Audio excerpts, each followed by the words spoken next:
Good morning সবাইকে। সবাই কেমন আছো? আমি খুব ভালো আছি। আজকে আমরা যাচ্ছি রাখি পূর্ণিমার শপিং করতে। আজকের ভিডিওটা অবশ্যই রাখি পূর্ণিমার দিন আপলোড হয়ে যাচ্ছে, সেই কারণে সবাইকে জানাই রাখি পূর্ণিমার অনেক অনেক শুভেচ্ছা। সবাই সবার ভাই বোনদের সাথে খুব ভালো একটা দিন কাটাও। আমরা দুজন আজকে যাচ্ছি গড়িয়াহাটে। আমার মামুনির 4 ভাই আর আমার এক ভাইয়ের জন্য রাখি আর তাদের কিছু গিফট কিনতে। এই বর্ষাকালে বোঝা যায় আমাদের কলকাতা শহরের কর্পোরেশনের অবস্থা, রাস্তার যে দুরবস্থা।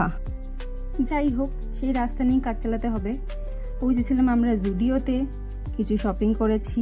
আজকে জুডিওতে যা ভিড় ছিল, এখানে তো ভিড় ছিলই, মেন ভিড়টা ছিল এখানে, লম্বা লাইন। আমরা জামা কাপড় কিনতে জানা টাইম লেগেছে, এখানে বিল করতে থেকে বেশি লেগেছে। এগুলো দেখো সেই মেলার জিনিসগুলো আজকে গড়িয়াহাটে দেখতে পেয়েছি, কি সুন্দর রাখি বসেছে, খুব সুন্দর সুন্দর অনেক অনেক। গেছিলাম একটা শোপিসের দোকানেও, আমাদের বনি মামার বউ খুঁজছিলাম। আমি ভেবে গেছিলাম বনি মামার জন্য কী নেবো, তো সেটাই খুঁজছিলাম। আর এই কাকুর আজকে আমরা খেয়েছি ভেলপুরি, কি সুন্দর করে বানাচ্ছে। আমি খুব চাইছিলাম যে এই কাকু খুব সুন্দর ভেলপুরি বানায়, কিন্তু লাস্ট অবধি তার ছেলে বানিয়েছিল। এই হচ্ছে আমাদের রাখি কালেকশন। আজকে আমরা যা রাখি কিনেছি সবই প্রায় কৃষ্ণ ঠাকুরকে মাথায় রেখে। আজকে এটুখানি, টাটা।